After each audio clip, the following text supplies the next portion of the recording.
మామూలు వాయిల్ చీర, ఒంటిపేట గొలుసు, ఒక చేతికి ఒక బంగారు గాజు, మరొక చేతికి వాచి. ఇంత నిరాడంబరంగా తయారైన సంయుక్త తన హ్యాండ్ బ్యాగ్ చేతిలోకి తీసుకుని, నేను మా కంపెనీ ఆఫీస్కి వెళ్తున్నాను, సాయంత్రం వస్తాను అంది శశిరేఖతో. శశిరేఖ తన ఆశ్చర్యం అణుచుకోలేకపోయింది. నువ్వింకా ఉద్యోగం చేస్తున్నావా అంది. సంయుక్త కావాలని అంతకంటే ఆశ్చర్యంగా, బంగారం లాంటి ఉద్యోగం ఎందుకు మానేస్తాను, అదీ కాక నాకు డబ్బు కావద్దు అంది. డబ్బు? ఇంత ఆస్తి పెట్టుకుని? ఇదంతా నీది, మీ నాన్నగారిది, నా పొట్టతిప్పలో నేను పడద్దు? శశిరేఖ దిమ్మిరిపోయినట్లు మాట్లాడలేకపోయింది. నువ్వు చదువుకున్నావా అంది కుతూహలంగా. ఏదో బిఏ పాస్ అయ్యాను. శశిరేఖ కళ్ళు అప్పచెప్పి సంయుక్తను చూస్తూ నిలబడిపోయింది. సంయుక్త నవ్వి మరొకసారి వెళ్తున్నాను అనేసి వెళ్ళిపోయింది. పెళ్ళయ్యాక ఆ రోజే సంయుక్త ఆఫీస్కి వచ్చింది. సంయుక్త బాగా డబ్బున్న వయసు మీరిన వ్యక్తిని పెళ్లి చేసుకుందనే వార్త అప్పటికే ఆఫీసులో వ్యాపించింది. సంయుక్తతో పనిచేస్తున్న సరోజిని, శ్యామల, మాధవి సంయుక్త రాగానే కుతూహలంతో ఆవిడని చుట్టుముట్టేశారు. అదేమిటి, పట్టుచీర కట్టుకోలేదు, నగలు పెట్టుకోలేదు, ఇలాగే వచ్చేశావు అంది సరోజిని సంయుక్తను నకసిక పర్యంతం పరీక్ష చేస్తూ. సరోజిని కొంచెం డబ్బున్న మనిషి. నానా యాతన పడి ఎలాగో రోజు పట్టుచీర కట్టుకుని ఉన్న నగలన్నీ పెట్టుకుని పెళ్లి కూతురిలా తప్ప బయటికి రాదు. సంయుక్త నవ్వు దాచుకుంటూ, నాకిలా నిరాడంబరంగా ఉంటేనే ఇష్టం అంది. వెంటనే, అవును, నాకు పట్టుచీరలంటే అసహ్యం. మా వారు పట్టుచీరలు కొనుక్కోమని ఒకటే పోరు. ఆయన పోరు పడలేక బోలెడు కొన్నాను, అయినా కట్టుకోవాలనిపించదు అంది పట్టుచీరలు కొనటానికి తాహుతులేని శ్యామల. ఆ పట్టుచీరలు కొనుక్కునే సరోజినిని చూసి లోపల ఈర్ష్యపడే శ్యామల. మాధవిని వాళ్ళ ఆయన రోజు స్కూటర్ మీద దింపుతాడు ఆఫీసు దగ్గర. అది చాలా చికాగ్గా ఉంది మాధవికి. తనకు ఒక కారుంటే ఎంత బాగుండును అనుకుంటుంది ఎప్పుడు. నువ్వు కారు కొనుక్కోలేదా సంయుక్త అంది మాధవి. కొనుక్కోలేదు. దేశంలో ఇంతమంది తిండికి కూడా లేకుండా మాడుతూ ఉంటే మనం ఇలా కార్లకి విమానాలకి తగలేయడం నా దృష్టిలో న్యాయం కాదు చికాగ్గా అంది సంయుక్త. ఈసారి సంయుక్త చికాకు పెట్టుకున్నది కాదు, నిజమైనదే. ప్రతి ఒక్కరి మనసులో బుసలు కొట్టే ఈ ధన వ్యామోహం సంయుక్తకు నిజంగానే చికాకు కలిగించింది. సంయుక్త చికాకు ఆవిడ మాటలో కూడా మిగిలిన వాళ్ళకి అర్థం కాలేదు. గర్వం అనుకున్నారు. డబ్బున్న వాళ్ళకి గర్వం ఉంటుంది కనుక సంయుక్తకు డబ్బుందని వాళ్ళు అనుకుంటున్నారు కనుక. డబ్బున్న వాళ్ళకి గర్వం ఉన్నా ఆ గర్వం కూడా మిగిలిన వాళ్ళకి బాగానే ఉంటుంది. అంచేత సంయుక్త గర్వం అత్యంత సహజంగా కనిపించింది. కంపెనీ ప్రొప్రైటర్ రామనాథం రావటంతో అందరూ మాటలు మాని మర్యాదగా లేచి నుంచున్నారు. సంయుక్తను చూడగానే రామనాథం కనుబొమ్మలు ఆశ్చర్యంగా ఒకసారి పైకి లేచాయి. ఆ ఆశ్చర్యం చదువుకున్న సంయుక్త తల వంచుకుంది. రామనాథం ఏం మాట్లాడకుండా తన రూములోకి వెళ్ళిపోయాడు. చీరలు, నగలు, కార్లు, ఇదే నా జీవితానికి అర్థం. ఇంతమంది ఇలా అశాంతితో పరుగులు పెడుతున్నది ఇంత మాత్రానికేనా? ఇంత అద్భుతమైన సృష్టి, ఈ మనసు, ఈ ఆలోచనలు అన్నిటికీ పర్యవసానం ఇదా? గుడ్డి బిచ్చగాడు తనకు దొరికిన డబ్బులతో సుఖపడాలని చూడడు. కడుపు కట్టుకుని దాచుకోవాలనుకుంటాడు. 4 కార్లున్న కోటేశ్వరుడు సొంత విమానం లేదని ఆరాటపడి అది సంపాదించుకునే ప్రయత్నంలో కొట్టుమిట్టాడుతాడు. అంతస్తులలో తేడా తప్ప అంతరంగ ప్రవృత్తి అంతటా ఒకటే. ఇంకా ఇంకా ఏదో ఏదో సుఖాలు సంపాదించుకోవాలనే ప్రయత్నంలో సౌఖ్యమంటే ఏమిటో మర్చిపోతున్నారు. ఎంత విచిత్రం!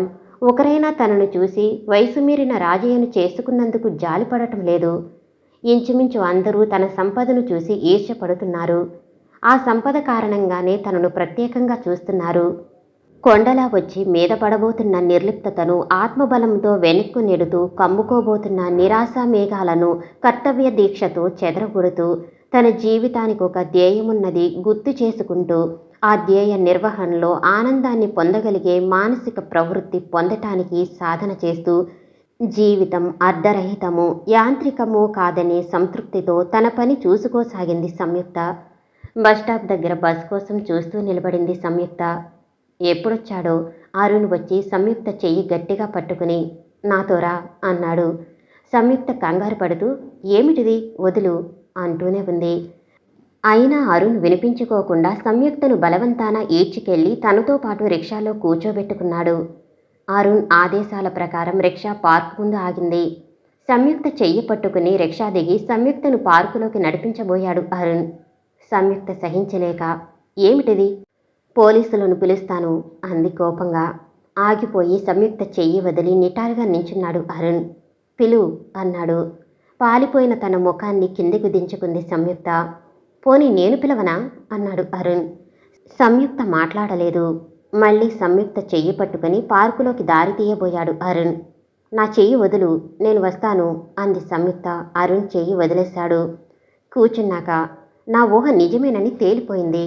ఇప్పుడు అసలు కారణం చెప్పు అన్నాడు అరుణ్. సంయుక్త నవ్వి, నువ్వు బేతాళ ప్రశ్నలు వేస్తే సమాధానాలు చెప్పటానికి నేను విక్రమాదిత్యుణ్ణి కాను అంది. నువ్వు డబ్బు కోసం ఈ పెళ్లి చేసుకోలేదు, మరి దేనికి? నేను డబ్బు కోసం ఈ పెళ్లి చేసుకోలేదని ఎలా చెప్పగలవు? నువ్వు ఉద్యోగం మానకపోవటం వల్ల. భలే బాగుంది. మా కాలేజీలో బాట్నీ డెమాన్స్ట్రేటర్కి 3 కార్లున్నాయి. కార్లలో తప్ప కాలేజీకి రాదు. నిజంగా ఉద్యోగం లేకపోతే బ్రతకలేని వాళ్ళెవ్వరికీ రాకుండా ఆవిడకొచ్చింది ఆ ఉద్యోగం, రికమెండేషన్ వల్ల. డబ్బుంటే ఉద్యోగం చెయ్యరా? నిజం చెప్పు సంయుక్త, నువ్వు ఏ చిక్కుల్లో ఇరుక్కున్నా నిన్ను విడిపించుకుని కాపాడుకుంటాను దీనంగా అన్నాడు అరుణ్. సంయుక్త కళ్ళు మెరిశాయి, చెమ్మగిల్లాయి, అంతలో చురుగ్గా కదిలాయి. నిజంగా రేణి, నేను డబ్బు కోసమే పెళ్లి చేసుకున్నాను, నీ మీద ఒట్టు. ఈ చివరి మాటలతో మతిపోయినట్లయింది అరుణ్కి. ఐ హేట్ యూ అన్నాడు పిడికిళ్ళు బిగించి. Is it? Keep it up. అతి మామూలుగా మాట్లాడుతున్న సంయుక్తను చూసి భరించలేనట్టు చివాలున లేచిపోయాడు అరుణ్. అరుణ్ ఆవేదనను చూస్తుంటే ఎంత కష్టంగా ఉందో అంత ఆనందంగా కూడా ఉంది సంయుక్తకి. ఈ ప్రేమ ఎంత చిత్రమైనది. స్వార్థము, త్యాగము, అసూయ, ఆరాధన, ఆక్రమణ, అర్పణ ఎంతలా కలగలిసిపోయే ఏర్పరింపరానివిగా ఉంటాయి దీనిలో. వేదాంతులు జీవితంలో దీనిని క్షుద్రమని నిరసిస్తారు. కొందరు సాహితీ విమర్శకులు ప్రేమ కంటే ఇతర సమస్యలకే సాహిత్యంలో ప్రాధాన్యం ఉండాలంటారు. ప్రేమ ఒక వ్యసనంగా మారి మనిషిని లొంగతీసి బలహీనునిగా మార్చే పక్షంలో దానిని నిరసించవలసిందే. ప్రేమ కూడా గ్రాస వాసాల లాంటి ఒక అవసరం మాత్రమే అయినప్పుడు ప్రేమకు మిగిలిన వాటిని మించిన ప్రాధాన్యమియ్యటం అనుచితమే. కానీ ప్రేమ ఒక బలహీనత, ఒక అవసరం, అంత మాత్రమేనా? అరుణ్ మీద తన ప్రేమ తనను ఏ విధంగానూ బలహీనురాలిని చేయటం లేదు. మరొకరిని పెళ్లి చేసుకున్న తనకు అరుణ్ ప్రేమ అవసరంగా ఉపయోగపడదు. అయినా ఈ ప్రేమ తనకు కావాలి. కన్నీళ్లతో, ఆవేదనతో నిండిన ఈ ప్రేమ తన మనస్సులో వెలగకపోతే తానే లేదు. పార్కు నుండి సంయుక్త ఇల్లు చేరుకుని గంట కూడా పూర్తి కాలేదు. అరుణ్ మళ్ళీ ఇంటికే వచ్చాడు. ఈసారి సంయుక్త చాలా కలవరపడింది. ఏమిటిది అరుణ్? నేను రాజయ్య గారితో మాట్లాడతాను. ఆయనకేం కావాలంటే అది ఇచ్చి నిన్ను విడిపించుకుంటాను. నీకు పిచ్చా? ఏ మొగుడైనా తన భార్యని ఎందుకు వదిలిపెడతాడు? ఇది కూరగాయల వ్యాపారం అనుకున్నావా? వదిలిపెట్టాడు? అయితే ఆయనను చంపి. అరుణ్, స్టాప్ ఇట్ అరిచింది సంయుక్త. ఇంకెప్పుడు నా గుమ్మంలో అడుగు పెట్టకు, బయటకు పో. Samyukta, I say get out, first get out. అరుణ్ని బయటకు గెంటి గోడ కానుకుని రొప్పుతూ నిలబడ్డ సంయుక్తను చూచి జాలిగా, సంయుక్త, ఎందుకింతగా నిన్ను నువ్వు హింసించుకుంటావు? సుఖంగా అరుణ్ని పెళ్లి చేసుకోరాదు అన్నాడు రాజయ్య. అంతటి ఉద్రేకంలోనూ అమాయకంగా ఉన్న రాజయ్య ముఖం చూస్తుంటే, కల్లా కపటం లేని అతని మాటలు వింటుంటే సంయుక్త మనసు ద్రవించిపోయింది. ఇంత మంచివారు, కానీ ఆశ్చర్యంగా చూశాడు రాజయ్య. సంయుక్త మాట మారుస్తూ, మీరు నాటకం కంపెనీకి వెళ్ళలేదా అంది. అవునవును, వెళ్ళాలి, ఇప్పుడే వెళ్తున్నాను. అన్నీ మరిచిపోయి వెళ్ళిపోయాడు రాజయ్య. రాజయ్య చేత నాటకం కంపెనీ పెట్టించింది సంయుక్తే. మనం ఒక నాటకం కంపెనీ పెట్టుకుందాం అని సంయుక్త అన్నప్పుడు రాజయ్య ఎగిరి గంతేసినంత పనిచేశాడు. నాటకాలు వేయటం నాకు చాలా ఇష్టం, నువ్వు వేషం వేస్తావా అన్నాడు సంబరంగా. సంయుక్త కంగారు పడి, నాకు వేషాలు వేయటం రాదు, మీరు వేయించే నాటకాలు చూస్తాను అంది. నాటకం కంపెనీ మొదలుపెట్టిన దగ్గర నుంచి రాజయ్యకు అదే లోకమైపోయింది. మనిషిలో కొత్త ఉత్సాహం వచ్చింది. శశిరేఖ స్నేహితులతో సినిమాకు వెళ్ళి ఆలస్యంగా వచ్చింది. అంతవరకు బీదరికంతో అవస్థలు పడ్డ ఆ అమ్మాయి చేతికి ఒక్కసారిగా అంత డబ్బు రావటంతో విచ్చలవిడిగా ఖర్చు పెడుతుంది. ఇష్టం వచ్చినట్లు తిరుగుతుంది. వయసొచ్చిన పిల్లవు, ఇంత ఆలస్యంగా ఇంటికి రావటం మంచిది కాదు శశి అంది సంయుక్త సాధ్యమైనంత స్నేహస్వరంతో. ఆడనాగులా బుస్సుమంది శశిరేఖ. నా ఇష్టం, నువ్వెవరు నాకు చెప్పటానికి? నేను సినిమాకు వెళతాను, ఎక్కడికైనా వెళతాను, రోజు వెళతాను. ఏం చేస్తావు నువ్వు? నాన్నకి చెప్పి నన్ను కొట్టిస్తావా? వెటకారంగాని విసురుగా వెళ్ళిపోతున్న శశిరేఖను చూస్తూ వణికిపోయింది సంయుక్త. మెట్లన్నీ ఎక్కటం వల్ల ఆపసోపాలు పడుతూ, ఏరా తమ్ముడు బాగున్నావా అంటూ వచ్చిన కనకదుర్గమ్మను చూసి బొమ్మలా అయిపోయాడు రాజయ్య. తమ్ముడు నివ్వెరపాటును గమనించినట్లే అక్కడే ఉన్న శశిరేఖను అమాంతం వాటేసుకుని, నా తల్లే ఎంత చిక్కిపోయావు, ఎన్నో యుగాలైనట్టుంది నిన్ను చూసి, పాపిష్టిదాన్ని. ఇక్కడి నుంచి వెళ్ళానన్న మాటే కాని ప్రాణాలన్నీ నీ మీదే, నిన్ను చూశాక కానీ అంటూ ఏదేదో మాట్లాడేస్తుంది. శశిరేఖకు మాత్రం ఆవిడ ప్రేమ భరింపరానిదిగా ఉంది. ఆ కౌగిలిలో నుండి బయటపడాలని ప్రయత్నించి చేతకాక నిస్సహాయంగా ఉండిపోయింది. ఆవిడ గలగలా మాట్లాడుతున్న ఆ మాటలేవి శశిరేఖ చెవులకు వినిపించటం లేదు. దానికి బదులుగా 4 ఏళ్ల కిందట అదే నోట వచ్చిన మాటలు వినిపిస్తున్నాయి. ఇంకా నయం, లేచిపోయిన దాని కూతుర్ని నా కొడుక్కి చేసుకోమంటావా? దానికి మాత్రం ఆ తల్లి బుద్ధులు రావని నమ్మకమేమిటి? కన్న తల్లి పేగు బంధం తెంచుకుని వీధిని పడితే రక్త సంబంధం వదులుకోలేక నేను చేరదీసి పెంచాను. అంత మాత్రం చేత నా కొడుకు బ్రతుకు నాశనం చెయ్యనా? కులం గౌరవం మంట గలుపుకోనా? ఆ మాటలు మళ్లీ గుర్తుకు రాగానే శశిరేఖకు ఆపాదమస్తకము బగ్గున మండింది. ఎక్కడలేని బలంతోనూ తన మేనత్త ప్రేమ పూర్వకమైన కౌగిలిని తొలగించుకుని దూరంగా నిలబడింది. కనకదుర్గమ్మ వాక్పవాహం ఆగలేదు. నేను పూర్వోత్తరపు దాన్ని. ఏవో చాదస్తాలకు పోయి గంపెడు ప్రేమ మనసులో ఉన్న గుండె బండ చేసుకుని నిన్ను కాదనేశాను. కాని వీడు నీ బావ మా శంకరం, వాడు మాత్రం శశమేరా అన్నాడు. చేసుకుంటే శశినే చేసుకుంటాను, లేకపోతే పెళ్ళే వద్దనేశాడు. నాకు మనసు పీకుతూనే ఉందాయే, తెంచుకుంటే తెగేదా? సరేనన్నాను, వచ్చేశాను. అంతకుముందు వరకు బొమ్మలా నిలబడిపోయిన రాజయ్య ముఖంలోకి ఆ చివరి మాటను వినటంతో ఎక్కడలేని వికాసం వచ్చింది. అంతవరకు ఒక ప్రేక్షకురాలిలా ఈ నాటకమంతా చూస్తున్న సంయుక్త అప్పుడు ఆ శంకరం అనబడే వ్యక్తిని చూసింది. శంకరం యువకుడే, 25 లోపు ఉంటాయి, తెల్లగా ఉంటాడు, సాధారణ దృష్టికి అందగాడుగానే కనిపిస్తాడు. శంకరం సంయుక్తను చూడటం లేదు, చిరునవ్వుతో శశిరేఖనే చూస్తున్నాడు. శశిరేఖ మాత్రం అయోమయంగా చూస్తుంది. కనకదుర్గమ్మ శశిరేఖను చిన్నప్పటి నుండి పెంచిన మాట నిజమే, ఏ లోటు రాకుండా చూసిన మాట నిజమే. కానీ రోజుకి 10 సార్లైనా ఆ తల్లి అలా లేచిపోయింది, దీనికి పెళ్ళెలా అవుతుందో అనేది. ఆ మాటలు ఏకాంతంలోనే కాదు, 10 మంది మధ్య కూడా అనేది. అలా అనటం ఆవిడకదొక గొప్పగా ఉండేది. అక్కడితో ఆ అమ్మలక్కలు కూడా శశిరేఖ మీద బోలెడంత జాలి గుమ్మరిస్తూ, పాపం ఈ అమ్మాయికి పెళ్ళెలా అవుతుందో అనేవారు ముఖం మీదే.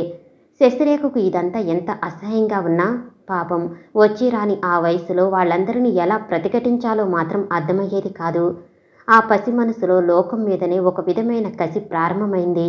అంతేకాదు, తనకు పెళ్లి కాదనే అభిప్రాయం కూడా మనసులో బలపడిపోయింది.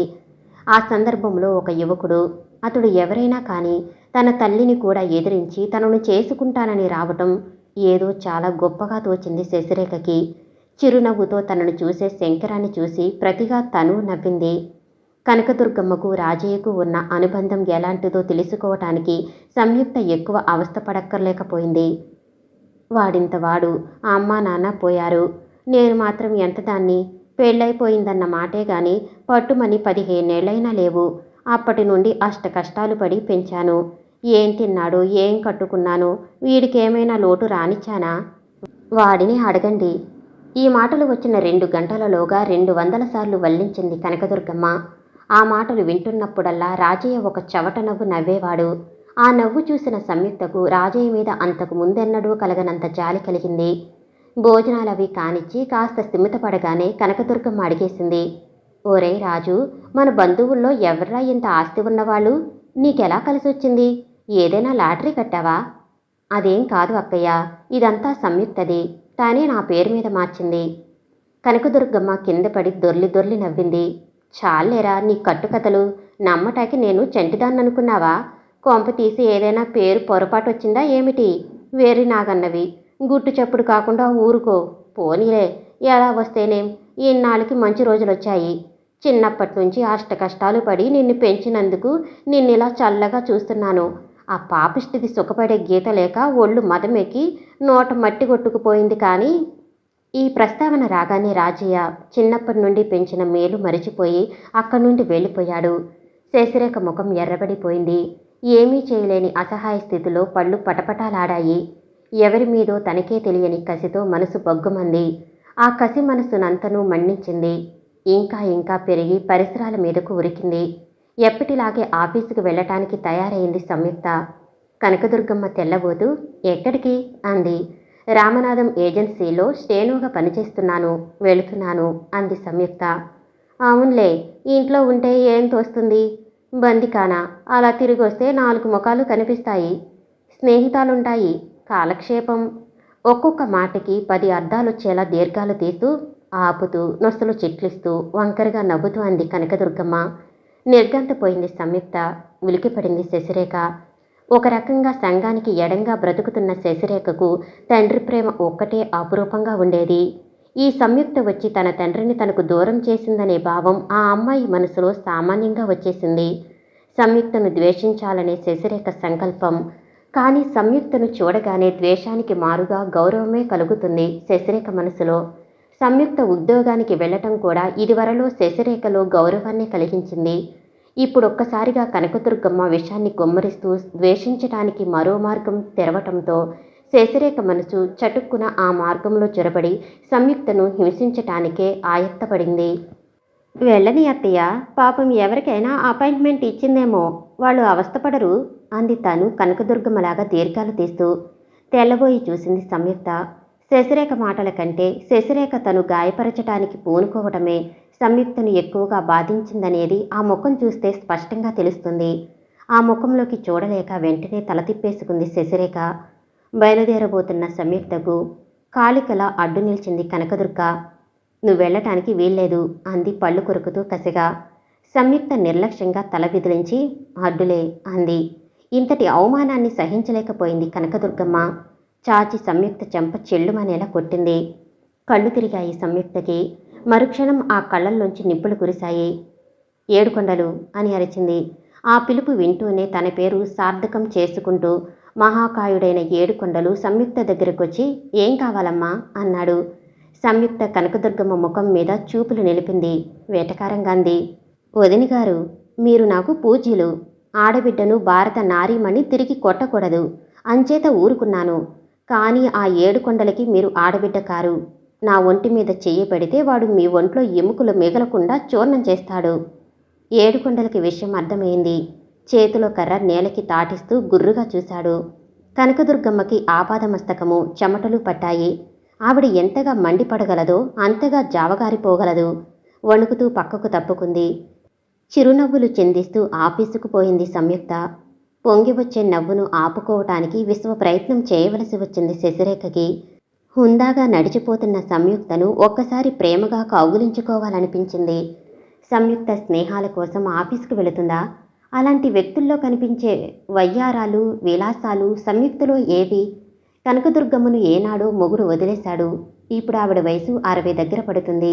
ఈనాటికి ఆవిడ సిగ సింగారించుకుని అమ్మవారిలా పూలు పెట్టుకుంటుంది. ఉన్న నగలు కాసిని అన్ని వేళలా అలంకరించుకుంటుంది. ఎక్కడి కనకదుర్గమ్మ, ఎక్కడి సంయుక్త? ఎప్పుడూ నిరాడంబరంగా, నిర్లిప్తంగా, ఆదరపూర్వకంగా చిరునవ్వే ఆభరణంగా. తన ఆలోచనలకు తనే ఉలికిపడింది శశిరేఖ. ఇదేమిటి, ఆ సంయుక్తను అభిమానించటమా? తన మనసు మీద తనే విసుక్కుంది. సంయుక్తను ఏ విధంగానూ సాధించలేని కనకదుర్గమ్మకు మేధకుడు రాజయ్య దొరికాడు. అతనికి దగ్గరుండి అన్నం పెడుతూ కూరలతో పాటు సాధింపులు కూడా వడ్డించసాగింది. దానికి ఉద్యోగం సద్యోగం ఎందుకు? ఊరి మీద పడి బలదూరి తిరగటానికి కాకపోతే మానేయమంటే మాననంటుందా? ఏ కారణం లేకుండానే మాననంటుంది. నువ్వు చెప్పు, ఎందుకు మానదో చూస్తాను. నేను చెప్పినా మానదు. అయినా నేను చెప్పను. తన తమ్ముడి దగ్గర నుంచి తిరస్కారం అందుకోవటం కనకదుర్గమ్మకి ఏనాడూ అలవాటు లేదు. ఆవిడ రెచ్చిపోయింది. చెప్పవు? అవునులే, అప్రయోజకుడివి. నోరు మెదిపి మాట్లాడలేవు. ఎందుకు పనికిరావు.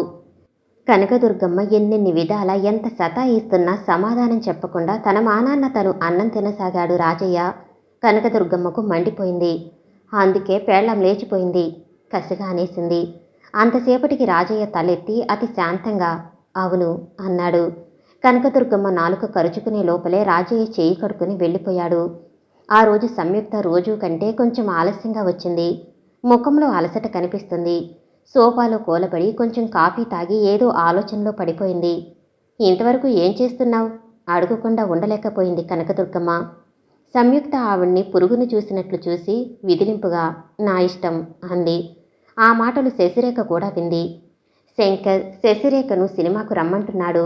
శశిరేఖ తయారై అత్తకు చెబుదామని వచ్చి మాడిపోయినట్లున్న అత్త ముఖాన్ని చూసి జాలిపడింది. ఎంతైనా ఆవిడ చిన్నప్పటి నుండి తనను పెంచింది. శంకర్తో సినిమాకు తయారవుతున్న శశిరేఖను చూసి విపరీతంగా కలవరపడిపోయింది సంయుక్త. శశి, ఒక్కసారి లోపలికి రా అంది లేస్తూ. సంయుక్త మీద అత్తకుమారుగా ప్రతీకారం తీర్చుకోవటానికి శశిరేఖకు అవకాశం వచ్చింది. మా అత్త ముందు నాకు రహస్యాలు ఏవీ లేవు. చెప్పదలుచుకున్నదేదో ఇక్కడే చెప్పు. హతాశుతురాలయ్యింది సంయుక్త. గొర్రె కసాయివాణ్ణి నమ్ముతుంది అంది కష్టంగా.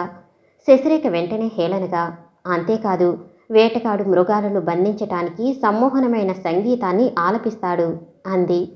సంయుక్త బాగా తగ్గిపోయి బ్రతిమాలుతున్నట్లుగా, నువ్వే ఆలోచించుకో శశి. ఈ ప్రేమలన్నీ ఈ 3 ఏళ్ళు ఏమైపోయాయి? ఈనాడు నీకు డబ్బు రాగానే ఆకాశం మించి ఊడిపడ్డాయా? లేచిపోయిన దాని కూతురువని అవమానించి వెళ్ళిపోయినప్పుడు మీ అత్తగారి అభిమానాలన్నీ ఏమైపోయాయి? తన కొడుకు ఉద్యోగము సద్యోగము లేకుండా పోరంబోకులా తిరుగుతున్నన్నాళ్ళు నువ్వు లేచిపోయిన దానివి కూతురివైనా కోడల్ని చేసుకోవాలని ఆపేక్ష చూపించిన మీ అత్తయ్యకి ఆ కొడుక్కి ఎక్కడో ఏదో ఏజెంట్ ఉద్యోగం దొరకగానే ఆ విషయం అకస్మాత్తుగా గుర్తుకొచ్చిందా? మీ బావగారికి తన ప్రేమ ప్రకటించి తల్లిని ఎదిరించటానికి 3 ఏళ్లు కావలసి వచ్చిందా? నా మాట వినమ్మా, ఈ గోతిలో పడకు అంది. ఆ కంఠంలో ఆరాటానికి ఆప్యాయతకు శశిరేఖ ఆశ్చర్యపోయింది, చలించిపోయింది. అంతలోనే గడ్డకట్టుకుపోయింది. ఇప్పుడిప్పుడే నువ్వు మా అత్తయ్యకు ఏ సమాధానం చెప్పావో గుర్తుందా? అదే నేను చెప్తున్నా. నా ఇష్టం. నా తల్లే, మా అమ్మే. కనకదుర్గమ్మ శశిరేఖ చెంపలు తడిమి మెటికలు విరవబోయింది. శశిరేఖ ఆ చేతులు విసురుగా చికాగ్గా తొలగించింది. తన సంబరంలో దుర్గమ్మ ఆ విషయం అంతగా పట్టించుకోలేదు. పాలిపోయిన ముఖంతో దిగులుగా కూర్చుండిపోయింది సంయుక్త. శంకర్తో కలిసి సినిమాకు బయలుదేరిన పాలిపోయిన సంయుక్త ముఖము, ఆప్యాయత నిండిన ఆ కంఠంలోంచి వెలువడిన మాటలు, ఆ మాటల్లోని నిష్ఠూరమైన నిజము శశిరేఖను వెన్నాడుతూనే ఉన్నాయి. మీద చెయ్యబోయిన శంకరాన్ని విదిలించి కొట్టింది. పెళ్లి కాకుండా అలా చనువు తీసుకోవటం శశిరేఖకు ఇష్టం లేదనుకున్నాడు శంకరం. తన కాబోయే భార్య సౌశల్యానికి మురిసిపోయాడు.